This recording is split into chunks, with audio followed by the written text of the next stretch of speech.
Bonjour à vous mes hockey fans et bienvenue à nouveau pour un autre preview pour la saison 2021-2022 et cette fois-ci on s'attaque au surmédiatisé Canadien de Montréal puisque en étant un fan de hockey francophone c'est sûr que vous entendez parler du Canadien de Montréal à l'année longue.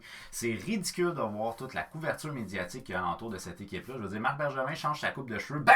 Un article dans la presse. Donc, s'il y a une équipe que je vais absolument rien vous apprendre, c'est le Canadien de Montréal. Par contre, je pense qu'on peut s'amuser quand même avec un alignement proposé. On ne parle pas ici d'un alignement qui est coulé dans le béton, pas du tout. Le training camp là, officiel n'est même pas encore commencé au moment de tourner ma vidéo.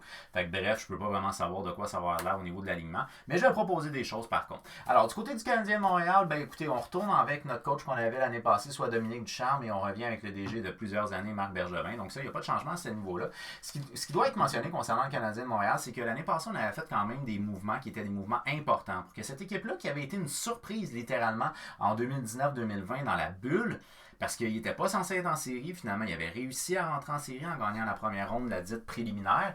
Alors cette organisation-là, Marc Bergevin, il voyait un certain potentiel. Fait qu'il s'est dit, ben, sais-tu quoi, je pense que cette équipe-là a le potentiel de même courir pour aller loin en séries éliminatoires. C'est ce qui avait expliqué l'arrivée, en fait, de différents joueurs. Donc, on avait ajouté un gars comme Tyler Toffoli, qui est un goal scorer naturel. Alors ça, pour l'organisation du Canadien, c'est un très bon move. En plus, c'est un gars qui est responsable défensivement. C'est un gars qui allait assurément aider l'équipe à compter des buts. On avait eu des problèmes à compter des buts en 2019-2020. On a ajouté un gars comme Josh Anderson, qui, en santé, est un très bon compteur aussi. C'est un gars qui a un gros gabarit, qui fonce au filet. C'était un bel ajout du côté du Canadien de Montréal. On avait fait l'addition aussi de Joel Edmondson, qu'on connaissait peut-être un petit peu moins. J'ai oublié un N ici, là, vraiment désolé. Là. Mais en tout cas, bref. Joel Edmondson, qu'on connaissait peut-être un petit peu moins, mais c'est un défenseur à caractère défensif qui était très respecté de ses pairs. Alors, c'était un gars qu'on ajoutait dans une structure d'équipe qui était une structure d'équipe qui, on va se le dire, avait un core de leadership très intéressant. Quand on pense au leadership de l'organisation, on voyait bien entendu notre capitaine Shea Weber, on voyait bien entendu Brandon Gallagher, mais éventuellement on a découvert un Corey Perry puis un Eric Stahl qui ont été finalement des grands leaders de cette organisation-là, surtout en séries éliminatoires. Alors franchement, on a découvert l'utilité de plusieurs joueurs dans cette année-là et Marc Bergevin, force est d'admettre, a gagné son pari. Ce gars-là, on pouvait dire que c'était un hostie de fou, mais finalement, il avait raison, l'équipe pouvait se rendre loin en séries éliminatoires. Alors bref, en 2019-2020, ça avait été une saison plus que ordinaire pour le Canadien. On parle de 71 matchs, 31 victoires, 31 défaites, 9 défaites en prolongation. Donc 31 victoires pour 40 défaites en 2019-2020. Un total de 71 points en 71 matchs. Pas glorieux comme saison, mais on avait surpris dans la phase préliminaire, puis on avait réussi à faire les séries éliminatoires. Finalement, on avait été mis en première ronde, mais ça, détail. L'année passée, en saison régulière, 56 matchs, 24 victoires, 21 défaites, 11 défaites en prolongation. Alors, on parle ici de 24 victoires pour 32 défaites. Le ratio n'est pas exceptionnel non plus. D'ailleurs, on a fini 18e dans la ligue avec 59 points. Une moyenne de buts marqués de 2,82. Tranquillement, mais sûrement, ça s'en va dans le bon sens. Plus qu'on s'approche du 3, meilleur que c'est. Et encore là, Marc Bergevin, pendant la saison morte cette année, a fait des additions à cette équipe-là qui, un gars comme Christian Dvorak, comme Mike Hoffman, peuvent apporter cette dimension offensive-là de compter des buts. Alors, on s'en va dans le bon sens à 2,82. Des chances qu'on atteigne le 3 pour la prochaine saison. 2,95 moyenne de buts accordés, ça c'est pas très glorieux, mais il faut dire qu'on a eu une saison plutôt difficile, la saison régulière. J'entends ici pour Carey Price qui a été exceptionnel en séries éliminatoires, mais qui franchement en saison régulière, ça a été difficile par moment. Un avantage numérique à 19,2, c'est ordinaire. Un désavantage numérique à 78,5, c'est vraiment pas bon. On parle du 23e désavantage numérique de la Ligue. On est terminé au total 4e dans la division Nord sur 7, 18e dans la Ligue nationale, mais on s'est rendu straight to the cup pour finalement se faire laver par le Lightning de Tampa Bay. On donnait pas cher de la peau du Canadien de Montréal quand il perdait 0-3 contre les Maple Leafs de Toronto, mais je reviens avec l'idée du leadership. Dans cette équipe-là, il y avait des gars qui étaient très importants en Shea Weber, Corey Perry et Eric Stahl. C'était 3 gars qui étaient le core du leadership de cette équipe-là qui a fait que l'équipe n'a jamais perdu le moral. Ils ont remonté leur série 0-3 contre les Leafs. Après ça, ils ont été gagnés jusqu'en finale de la Coupe Stanley, jusqu'à temps qu'ils se fassent éliminer par une équipe qui était, forcé d'admettre, supérieure au niveau du talent, le Lightning de Tampa Bay. Alors bref, Les 3 gars que je viens de nommer ne seront pas de retour cette année. Ni Shea Weber, ni Corey Perry, ni Eric Stahl. Et ça, c'est quelque chose qui, en série, peut peut-être faire mal à l'organisation. Le meilleur buteur a été Tyler Toffoli avec 28 buts, qui avait connu un début de saison de fou contre les Canucks de Vancouver. Meilleur en termes de points aurait été Tyler Toffoli avec 44 points, mais honnêtement, Suzuki est pas loin avec 41 points. Le meilleur défenseur à caractère offensif, là, il n'y a pas de question à vous poser, c'est Jeff Petrie. 55 matchs, 42 points, plus 6. Dans le cas de Tyler Toffoli et de Jeff Petrie, c'était leur meilleure saison en termes de rendement points par match de leur carrière. Ça a été une très très bonne saison. Puis dans le cas de Jeff Petrie, le défenseur qui le suivait en termes de points, c'était Shea Weber avec 19 points. 42-19. Ouh! Ouh! Au niveau des espoirs qui sont à suivre cette année, il n'y a pas de cachette, là. Je veux dire, Cole Caulfield est assurément un espoir qui est à suivre parce que ce jeune-là, il n'a pas joué beaucoup en saison régulière. En saison régulière, il a joué 10 matchs, mais en séries éliminatoires, ça a été un acteur qui a été un acteur hyper important pour l'organisation. Cole Caulfield en séries éliminatoires, en fait, Cole Caulfield, au niveau de la NCAA, c'est un ailier droit de 20 ans. Quand il a joué au niveau universitaire américain, 31 matchs, 30 buts, 22 passes, 52 points, ce qui lui a donné le trophée Hobey Baker, je pense, qui est remis au meilleur joueur du système universitaire américain. En séries éliminatoires, on parle de 20 matchs, 4 buts, 8 passes pour 12 points.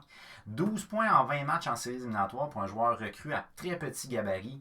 Excellente entrée au niveau LNH. Ça veut pas dire que ça va continuer comme ça, mais excellente entrée niveau LNH. Il y avait quand même 5 points en 10 matchs au niveau de la saison régulière. Fait que, bref, il y a eu des très très belles expériences pour Cole Caulfield l'année passée. Ce jeune-là de 20 ans, là, une perle. Par la suite, donc fort probablement qu'il devrait faire partie de l'alignement régulier de cette année dans le cas de Cole Caulfield. Ensuite de ça, on a des gars qui sont pas certains. Moi, je vois un gars comme Caden Goulet, défenseur de 19 ans, qui a joué dans la WHL l'année passée. En 2 matchs, il a un but, une passe pour 2 points. Il s'est blessé au niveau de la main, ce qui a mis fin à sa saison. Il avait joué un total de 3 matchs dans la Ligue américaine. Il a joué au niveau junior, World Junior aussi, le championnat du monde junior. Mais 3 matchs dans la Ligue américaine, pas un point. Mais le jeune, honnêtement, c'est un jeune qui est un défenseur à gros gabarit qui est capable de bien patiner. Et ça, c'est un espoir qui est très intéressant du côté du Canadien de Montréal, entre autres à cause de son gabarit. Faut pas voir ici là, un super Zenmo Chara non plus, mais c'est un gars qui est capable de se défendre physiquement. Et c'est un gars qui patine quand même très bien malgré son gabarit. C'est un gars qui peut provoquer des choses offensivement. C'est un jeune qu'on aimerait voir probablement avec... je pense qu'il faudrait qu'il retourne jouer junior. Si je fais pas erreur, je pense qu'il faut qu'il retourne jouer junior s'il n'est pas LNH dès cette année. Moi, je ne l'ai pas mis dans mon organisation au niveau de mon alignement, ce qui fait que, dans ma logique à moi, de cet alignement-là, il devrait jouer junior. Ryan Peeling, un joueur de centre de 22 ans, il a joué dans la Ligue américaine l'année passée, 28 matchs, 11 buts, 14 passes pour 25 points, mais c'est un peu traite parce que son début de saison a été très lent dans le cas de Ryan Peeling, puis il s'est repris en main en fin de saison et honnêtement, ça s'en allait dans le très bon sens. Du côté du Canadien de Montréal, on a Alex Burrows qui a bien connu Ryan Peeling avec le Rocket de Laval, puis qui est assistant coach actuellement, et il croit beaucoup en Ryan Peeling. Lui, il le voit dans l'organisation drette là. Fac, si nous avions eu Kotkaniemi, qui est parti avec l'offre hostile, mais si nous avions eu Kotkaniemi, qui était un peu chambranlant au niveau du centre, ça aurait été intéressant d'utiliser un Ryan Peeling au centre. Peut-être pas au niveau de notre deuxième trio, mais ça aurait été intéressant de l'utiliser au centre. Par contre, là, en ayant fait l'acquisition de Christian Dvorak des Coyotes de l'Arizona, très peu probable qu'on le voit dès cette année, sauf si blessure il y a. Ensuite de ça, Mathias Norlinder, un défenseur de 21 ans, lui a joué en Suède l'année passée. 37 matchs, 5 buts, 5 passes pour 10 points. Si je ne fais pas erreur, il jouait dans la Ligue d'élite de Suède l'année passée. Puis je pense que c'était sa première année au niveau de la Ligue d'élite. C'est quand même pas mauvais pour un défenseur, 10 points en 37 matchs. C'est un défenseur à caractère offensif qui doit vraiment travailler son style de jeu défensif. Dans son cas, à lui, peut-être est-ce qu'il pourrait accepter de jouer dans la Ligue américaine cette année, mais dans la Ligue nationale, sur une base régulière, j'en doute. Mais bon, éventuellement, peut-être pourrait-il être rappelé. Who knows? D'ailleurs, on a eu des nouvelles dans le cas de Josh Brook qui aurait été opéré. Josh Brook qui jouait avec le Rocket l'année passée. Il aurait été opéré, puis il pourrait manquer des mois d'activité. Fait qu'on ne devrait pas le voir... en tout cas, pas en début de saison, assurément, on ne le verra pas, mais on ne devrait pas le voir au training camp non plus. Alors ça ici, c'est l'alignement tel que je vous le propose. Je m'attends à manger un char de marde de la part de plusieurs de mes hockey fans par rapport à mon alignement, parce que j'imagine que vous ne serez pas d'accord avec mon alignement, mais vous savez quoi? Je vous propose ça, puis vous en faites ce que vous en voulez au niveau de l'alignement. On part de la première prémisse, Paul Byron ne sera pas là en début de saison, et dans le cas de Shea Weber, il devrait manquer la saison complète, alors on ne peut pas les utiliser. C'est deux gars qui malheureusement vont manquer à l'organisation, mais au niveau des attaquants, on est quand même assez full, fait que je pense pas que Paul Byron va être un gros manque. On a fait des acquisitions quand même assez intéressantes du côté du Canadien pendant la saison morte. Ça serait à suivre. Alors ça ici, c'est l'alignement tel que moi je vous le propose. Alors on va commencer avec ma première ligne.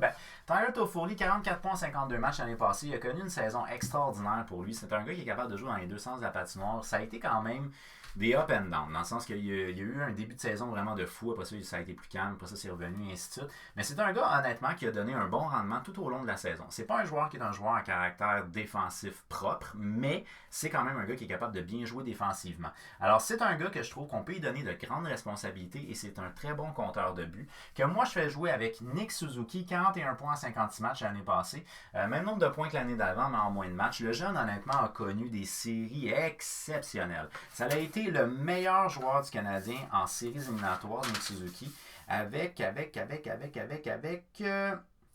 22 matchs, 7 buts, 9 passes pour 16 points.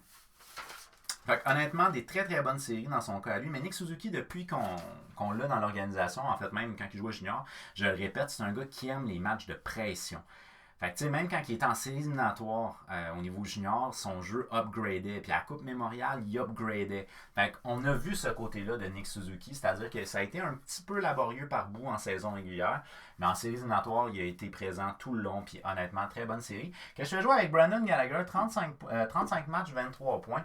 C'est un bon ratio quand même de points par match dans le cas de Brendan Gallagher. Mais c'est parce que Brendan Gallagher, c'est non seulement un leader de ton organisation, mais c'est aussi la bougie d'allumage de l'équipe avec son énergie. C'est un gars qui est capable d'aller se placer devant le filet. Ce que là, j'aime, c'est que Brendan Gallagher est excellent au niveau de la déviation, coordination main-œil. Il peut aller se placer devant le filet. Suzuki est capable d'être un excellent playmaker et un bon tireur. Puis Tyler Toffoli est un bon tireur. Fait qu'à ce moment-là, on a deux gars qui peuvent tirer de l'extérieur avec Gallagher qui dérange en avant. Je trouve ça juste parfait en termes de ligne. C'est ma première ligne à moi. Ensuite de ça, au niveau de ma deuxième ligne, j'y vais avec Mike Hoffman qu'on a acquis, en fait, qu'on a signé pendant la saison morte. 36 points et 52 matchs l'année passée. Dans son cas, à lui, c'est un gars qui est capable d'être un excellent buteur, mais il est capable aussi d'être un playmaker. Je dirais qu'on préfère peut-être l'utiliser comme un buteur qu'un playmaker, mais il est capable quand même de faire un peu des deux. Et là, ce qui va être intéressant dans le cas de Mike Hoffman ici, c'est que je le fais jouer avec Christian Dvorak. C'est deux gars qui sont nouveaux dans l'organisation. Les deux vont avoir à s'habituer aux autres joueurs. Je me suis dit aussi bien qu'ils fassent les deux en même temps. Christian Dvorak, c'est un gars que j'ai eu la chance de voir jouer énormément avec les Coyotes. 31 points en 56 matchs l'année passée. Il était utilisé à toutes les sauces. C'est un gars qui est capable de jouer avec des gars à haut talent. C'est un gars qui va aller dans le bas de l'enclave, devant le gardien de but, en arrière du filet, là où ça fait mal. Mike Hoffman va être un peu moins fébrile dans ce coin-là, mais c'est ce qui fait que lui va aller dans les zones chaudes, puis Mike Hoffman va être capable de créer des jeux. Et Dvorak est capable de jouer avec des joueurs de talent. Il a joué avec Taylor Hall, ça a super bien été quand il était avec les Coyotes. Bref, je suis persuadé que ça peut faire une belle chimie avec Mike Hoffman. Hoffman étant beaucoup moins responsable défensivement que Dvorak. Mais vous savez quoi? Hoffman, quand il jouait avec Ottawa, il a trippé de jouer avec Mark Stone, qui est un joueur two-way. Fait que je pense que de le faire jouer avec un gars comme Dvorak, ça peut être super intéressant. Que je fais jouer avec Josh Anderson, notre monstre qui fonce au filet. Bang! 17 buts l'année passée. 24 points en 52 matchs pour ce qui est de Josh Anderson. C'est un joueur qui... Il est responsable aussi défensivement dans son cas à lui.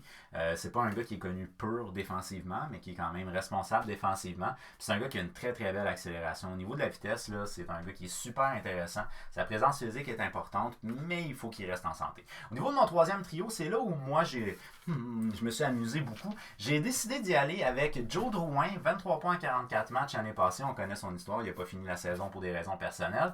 Avec Jake Evans, 13 points en 47 matchs et Cole Caulfield, 5 points en 10 matchs. Je vous explique. Dans le cas de Cole Caulfield, ça a bien été en séries éliminatoires pour lui l'année passée, mais je veux pas qu'il affronte les meilleurs trios là tout de suite. Si ça va bien, ben tant mieux, gars, il le fera. Mais au début de la saison, je préférerais pas. Je préférerais qu'on lui donne plus d'espace. Et à ce moment-là, ne pas le faire jouer sur le premier trio, je pense que c'est intéressant. Et j'ai décidé de le faire jouer avec Jonathan Drouin et Jake Evans. Je vous explique. Jake Evans, c'est un joueur de centre qui est très responsable. Ça ressemble un peu à un style de jeu peut-être un peu moins intelligent défensivement que l'était Philippe Danault, mais encore là, c'est un jeune qui se forme. Fait peut-être qu'il va être éventuellement un Philippe Danault quand il va approcher la trentaine, mais c'est un gars qui est très responsable dans les deux zones puis qui est capable d'être rapide. Il est capable de bien patiner. Puis je le fais jouer avec deux gars rapides, Caulfield et Jonathan Drouin. Fait qu'il va être capable de les suivre. Alors, j'aime le fait que Drouin est surtout un playmaker. Il a un bon tir, mais il est un bon playmaker. Et Cole Caulfield est capable de faire un peu des deux aussi. Je pense que Jonathan Drouin est capable de créer des choses, ce qui va permettre à Cole Caulfield de tirer un tir de fou. Alors, d'après moi, là, ça ici, ça pourrait être une très belle ligne à exploiter. Puis au niveau de la vitesse, je trouve que Caulfield, Evans, Drouin, ça se suit. C'est pas des marchands de vitesse. Toffoli, Suzuki, Gallagher, c'est pas des marchands de vitesse. Mais Drouin, Evans, Caulfield, ça en est. Je les réunis ensemble. Voilà! Au niveau de mon quatrième trio, j'y vais avec Lekonen, Perreault et Armia. Lekonen, 13 points en 47 matchs l'année passée, mais il a connu des bonnes séries, il est enragé en série, Lekonen. Par la suite, j'y vais avec Mathieu Perreault qui joue avec les Jets, 19 points en 56 matchs. C'est un gars qui peut être utilisé aussi de temps en temps là, à des natures offensives. Au niveau junior, c'est un gars qui jouait beaucoup offensivement, mais dans la Ligue nationale, on lui a demandé d'être responsable dans les deux sens. C'est un gars qui est listé allié gauche, mais il est capable de jouer au centre, by the way. Fait que moi, je l'ai mis au centre ici. Joel Armia, 14 points en 41 matchs. C'est un joueur de séquence, malheureusement, parce que c'est un gars qui a tellement une possession de rondelle exceptionnelle. Ce gars-là, il pourrait accomplir de grandes choses s'il était régulier au niveau de ses performances. En termes de scratch, j'y vais avec Cédric Paquette, qu'on a acquis pendant la saison morte, et Alex Belzile. Au niveau des défenseurs, ben là, on revient avec la paire qui est de prendre moi la paire numéro 1 assuré, qui est Joel Edmondson avec Jeff Petrie. Ça l'a bien été l'année passée, je vois pas vraiment pourquoi on devrait changer ça. Donc Joel Edmondson, 13 points en 55 matchs l'année passée, un joueur qui est capable d'avoir une bonne présence physique puis défendre ses joueurs, j'adore ce côté-là. Que je fais jouer avec Jeff Petrie qui est plus soft, 42 points en 55 matchs, un gars qui est capable de provoquer des choses offensivement. C'est une bonne paire de défense. Fait que, bref, c'est des gars qui peuvent prendre les grandes responsabilités cette année, j'en suis convaincu. Dans le cas de Ben Sherrod, j'ai décidé de le mettre sur ma deuxième paire avec Savard. David Savard, c'est un gars qu'on a acquis pendant la saison morte. C'est un joueur qui est connu comme étant un bon leader. C'est un gars qui est à sa place. Mais c'est pas un gars qui provoque des choses offensivement du tout. C'est un gars qui est capable de jouer physique, qui joue bien défensivement. Et c'est à peu près le même genre de gabarit, pas gabarit dans le sens physique, mais c'est à peu près le même style de joueur que Ben Sherrod. Sherrod est plus physique que peut l'être Savard, mais Savard est plus intelligent défensivement que peut l'être Sherrod. Fait que je trouve que ça fait une paire de défense qui serait vraiment très solide, mais peut-être pas suffisamment mobile. C'est la raison pour laquelle j'y étais avec ma troisième paire, Chris Wideman et Romanov. Wideman, il nous arrive de la KHL. Il a déjà joué dans la LNH, mais il a été pendant une couple d'années en Europe. Puis sa dernière saison en KHL, il a bien fait les choses pour revenir en Amérique du Nord. Le gars voulait revenir en Amérique du Nord. Ça, c'est important de le mentionner. Alors, dans la KHL l'année passée, 59 matchs, 9 buts, 32 passes, 41 points. 41 points en 59 matchs pour un joueur, un défenseur dans la KHL, qui est un haut niveau de hockey, c'est excellent. Ce gars-là, je pourrais l'utiliser sur mon avantage numérique. Donc, même s'il est sur ma troisième paire, en avantage numérique, je pourrais être tenté de l'utiliser, lui, sur une deuxième vague, au lieu d'utiliser un autre défenseur qui est plus à caractère défensif sur ma deuxième vague. Je pense que ça pourrait être intéressant. Que je vais jouer avec Romanov, 6 points en 54 matchs. Dans son cas, à lui, je le mets sur ma troisième paire parce qu'il manque de discipline. Il prolonge beaucoup trop ses présences. Le jeune ne provoque pas grand-chose offensivement, 6 points en 54 matchs. Il frappe fort, je veux bien, mais il ne respecte pas les autres en prolongeant ses présences.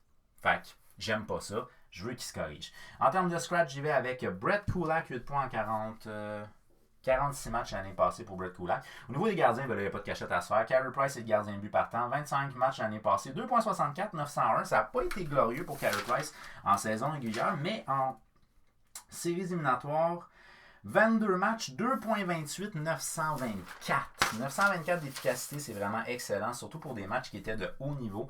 Fait qu'il a connu des très bonnes séries, mais en saison régulière, ça a été plutôt ordinaire. Et Jake Allen, 29 matchs l'année passée, 2,68, 907, parce qu'on avait donné une petite pause à notre cher Carey Price. Alors, on a un bon tandem de gardiens de but ici. C'est un tandem qu'on connaît déjà, en fait. Là. Donc, on a un bon tandem de gardiens de but. Puis je pense que, on va pouvoir jouer avec un gars comme Chris Wideman ou même Brett Kulak, tout dépendamment, là, c'est comment il va s'en sortir au niveau du training camp, parce que des fois, s'adapter KHL et LNH, c'est pas évident pour tout le monde.